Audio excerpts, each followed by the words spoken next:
எல்லா பிணியும் எந்தனை கண்டால் இல்லாதோட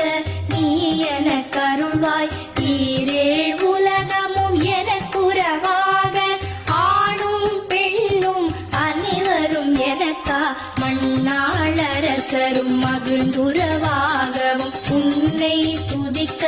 உன் திருநாமம் சரஹண பவனே சைலொளி பவனே திரிபுர பவனே திகழொளி பவனே பரிபுர பவனே பவமொழி பவனே அரிதிரு மருகா அமராபதியை காத்து தேவத